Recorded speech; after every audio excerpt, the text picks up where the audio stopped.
Bonjour, je m'appelle Julien, je suis Head of Product chez Pixpay depuis mai 2019. Alors chez Pixpay, on est sur Node.js pour développer toutes nos apps mobiles. Alors chez Pixpay, on a deux gros challenges, un qui est côté back et un qui est côté front. Côté back, on se doit d'être dans l'instantanéité, c'est-à-dire qu'on doit informer en temps réel nos utilisateurs de ce qui se passe sur leur compte, d'une transaction réussie, d'une carte bloquée, d'une carte volée, etc. C'est un vrai challenge. D'autre part, évidemment, on parle d'argent et encore plus, on parle de l'argent des ados distribués par les parents.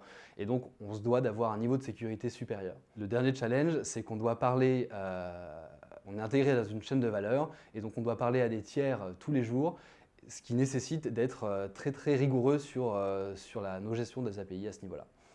C'est un vrai challenge technique. Et évidemment, et c'est un vrai sujet aussi côté front, on a affaire à des adolescents notamment, et on se doit d'avoir un niveau de qualité qui est leur standard. C'est-à-dire eux, ils utilisent Instagram, Snapchat tous les jours, des applications dont le niveau du UI et du X est supérieur, on se doit d'être à ce niveau-là, et c'est ce qu'on s'efforce à faire tous les jours avec l'équipe de dev.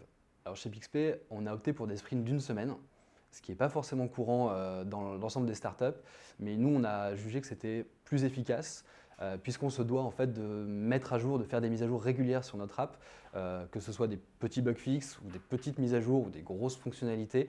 On pense que le sprint d'une semaine permet de suivre au plus près l'évolution de l'app. Et donc c'est le choix qu'on a fait. Pour que ça fonctionne, on se voit tous les matins à 9h30 pour discuter de la semaine, pour voir s'il n'y a pas des blocages et pour continuer à bien suivre ce sprint-là.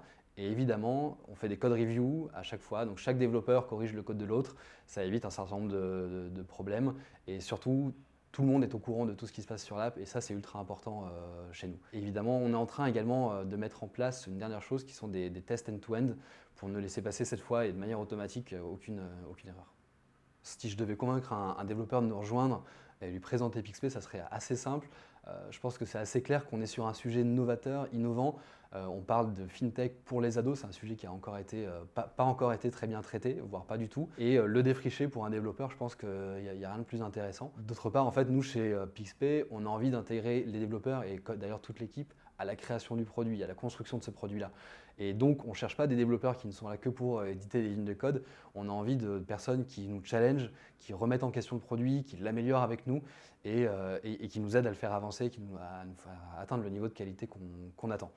Donc voilà ce qu'on cherche chez un développeur et je pense que c'est cool, c'est travailler sur un produit innovant qui n'a encore pas été craqué et participer à la construction d'un produit par le côté tech.